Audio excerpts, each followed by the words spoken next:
para receber Helenira e Vilma Reis, duas irmãs. Helenira Vilela, tudo bem?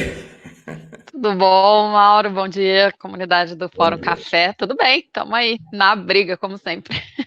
Legal. Oi, Vilma, tudo bem? Bom dia. Vilma reluz, né? Menina, esse entrevistador não é brinquedo, não, viu? Foi um fight. Foi. Mas tá bom dia, Helenira. Bom dia para vocês duas. Vamos conversar essa semana. Vamos. Vocês duas? Bora, Vilma. Vamos tricotar? Estou pedindo. Quero saber desse tricô depois aí, ou desse bordado. Estou pedindo audiência. Você tem prioridade na agenda, Vilma. Só marcar. A gente já passou um tempo do debate, né? Que foi no domingo. Mas eu queria fazer uma questão, fiz essa ponderação. Essa ponderação foi feita durante a segunda tela aqui da Fórum e foi puxada pelo nosso jornalista aqui, o Anderson, né, que faz o Domingo na Fórum. Né, achei que ele estava corretíssimo em fazer essa ponderação. Na segunda, na terça, ontem voltei com esse assunto e queria voltar hoje com vocês duas, começando por você, Vilma, e depois com você, Helenira. O debate foi um debate no qual a questão de gênero apareceu com força, não pelo fato de termos duas candidatas mulheres, mas pelo ataque que o Bolsonaro fez a uma jornalista. Né? Isso acabou trazendo a questão de gênero para o centro do debate. Mas, então, a questão de gênero esteve presente. Mas outra questão tão crucial quanto a questão de gênero, que é a questão racial, esteve completamente ausente do debate. Não tinha jornalista negro, não tinha candidato negro, na verdade tinha um jornalista negro do UOL falando ali nos intervalos. Mas, exceto isto, os negros no debate eram apenas seguranças e gente de suporte operacional. Achei realmente, foi uma brutalidade o que aconteceu naquele dia e e houve uma reação forte de algumas lideranças negras. Eu registrei ontem já, Vilma, o Wesley Geisel, que é jornalista do Estadão, disse: existimos e temos capacidade de integrar as bancadas de honra nas sabatinas aos presidenciáveis. Basta nos colocar lá para um mundo de novas perguntas surgir. E o Pedro Borges, que é o líder do Alma Preta, do site Alma Preta, importantíssimo site da internet brasileira, ele diz: não existem jornalistas negros no Brasil, não é possível. E a Eliana Alves Cruz, também jornalista, registrou: não tinha preto, preta ou indígena em canto nenhum de poder nesse estúdio. Nem perguntando e nem sendo perguntado. Não consigo levar a sério, nada. E ela diz: o grande vencedor desse debate é o racismo. O ausente mais presente dessa noite. Bora dormir. Vilma. Olá, Mauro, vamos lá, né? Eu conversei bastante com várias pessoas desde domingo. A nossa posição ela é muito direta. Às vezes, Helenira, as pessoas acham que, nossa, vocês estão criando um caso, né? Por que vocês querem trazer essas discussões? E essa é a hora de trazer a discussão. O nosso entendimento, e eu anotei aqui com muita coragem para a gente falar sobre isso, né? Porque eu acho que a gente precisa fazer certos debates com muita coragem. A ausência deste debate racial nas agendas deseduca e retira a possibilidade de falarmos de temas importantes numa audiência que se dá em escala de milhões. Essa é a primeira questão, Helenira e Mauro. Uma audiência que se dá numa escala de milhões, Mauro.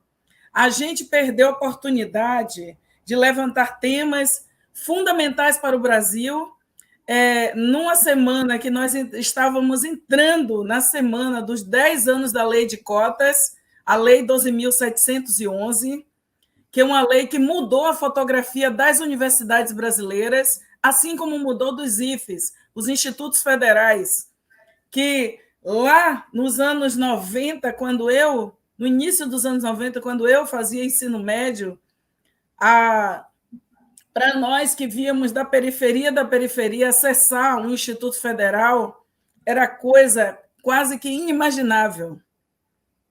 Né? E que há um anseio, principalmente nas cidades do interior, que os institutos federais se constituam uma escola segregada e separada da classe média branca. Né? Isso é uma coisa, e que eu sei da reação e do levante feito por minhas companheiras professoras, ativistas, para que isso não aconteça. Eu corri trecho com professoras como Ana Carla Portela, do IFE, lá na Chapada Diamantina, para que o IFE da Chapada não se tornasse essa escola segregada e de classe média que os negros não podem adentrar. Então, para nós é uma coisa importante. Temas, portanto, como ações afirmativas, políticas de drogas, políticas de desencarceramento, fortalecimento do sistema de defensoria pública, terras quilombolas, demarcação dos territórios indígenas, política para as juventudes, enfrentamento ao feminicídio e as mulheres negras no acesso e partilha das riquezas, tudo isso ficou em silêncio quando o debate racial não veio para cima da mesa. O programa Juventude Viva, que foi construído com muita coragem por uma geração inteira, tanto do período Lula quanto do período Dilma, e corajosamente coordenado por uma mulher como Luísa Bairros, não aparecer em nenhum momento no debate, deseduca esse país inteiro que mata 60 mil jovens negros por ano. Além disso, no momento em que o break e outros elementos do hip-hop estará nas Olimpíadas de Paris, e essa cultura, que é a presença potente da juventude negra, um silêncio, as pessoas discutem o esporte no país sem dar uma palavra sobre isso. E, além disso, cultura sem racismo, todos os temas muito importantes que precisavam vir à baila no debate das eleições, eles estão silenciados no momento em que o país não tem um Ministério da Cultura, em que a Fundação Cultural Palmares é covardemente desmontada, em que a FUNAI serve de instrumento ideológico para processar lideranças indígenas. O silêncio sobre o debate racial no país é um equívoco, é um escândalo, e demonstra que muitas lições não foram aprendidas e não foram internalizadas por lideranças políticas. Portanto, as questões que Pedro Borges, do Alma Preta, as questões que a escritora, autora de Água de Barrela e Cais do Valungo, como Eliana Alves Cruz, todas essas lideranças que se manifestaram ao longo da semana, elas estão falando dessa pauta que eu estou lendo e que eu preparei hoje, às 5 da manhã, para vir para esse debate. Nós estamos escandalizados com o que está acontecendo. Num país de negros, de maioria negra, um país em que a Amazônia, em que os quilombolas e os povos indígenas sofrem os piores crimes da República, nós não entendermos e não colocarmos no centro do debate político uma agenda antirracista é um equívoco político e, mais do que nunca, anuncia. Tem questões que não podem pertencer ao marketing. Você aprende a ética do partido, mas a gente foi educada pela ética dos movimentos sociais. E isso, para a gente, é muito grave. Muito grave. Esse é o debate de nossas vidas. E essa é uma eleição professora, Mauro. Esta é uma eleição professora. Quando a gente está falando da potência de um movimento e de um ator político coletivo, o movimento negro, movimentos de mulheres negras, movimentos feministas, esses atores políticos coletivos, movimento das mulheres indígenas, são atores políticos coletivos que não podem ser ignorados. Os movimentos LGBTQIA+, não podem ser ignorados. E a gente está falando de coisas muito graves. Muito graves. Portanto, é extremamente difícil. E é assim que a gente empurra a esquerda para a esquerda. É assim que somos nós que qualificamos a democracia. Nós não esperamos nada da direita. A direita, ela vive com as mãos ensanguentadas. A direita vive da pilhagem econômica e intelectual. A gente vive o horror do silenciamento secular. Mas nós estabelecemos alianças e parcerias que elas precisam funcionar. Helenira. Então, Mauro. Muito impactado com a tua fala, viu? 100% de acordo com a Vilma. E, na verdade, eu queria pensar algumas coisas que tornam isso ainda mais grave. Primeiro, existem 2 candidatos à presidência da República que são negros, que foram excluídos do debate. Houve apenas 2 citações em todo o debate. Desculpa, só para as pessoas saberem, porque assim, eles têm um percentual que não é em nada diferente do percentual da Soraya Tronic e mesmo da Simone Tebet nas pesquisas. Exatamente. A intenção de voto, a Vera, o Péricles, a Sofia... Estão inventando um critério que é o tamanho da bancada.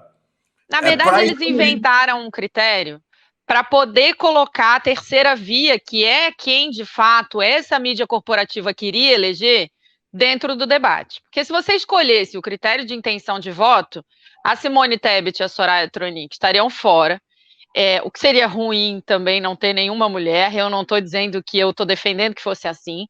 Agora, eu, em grande parte, concordo com o Nassif de que aquilo não foi exatamente um debate, né? Foi uma construção complicada demais. A própria presença do Lula, a gente sabe que a coordenação de campanha relutou muito em decidir ir, e na minha avaliação eles decidem ir porque o Lula aí obriga o Bolsonaro a ir e o Bolsonaro se quebra sozinho. Mas teve 2 citações à questão de negros e negras, a África, né?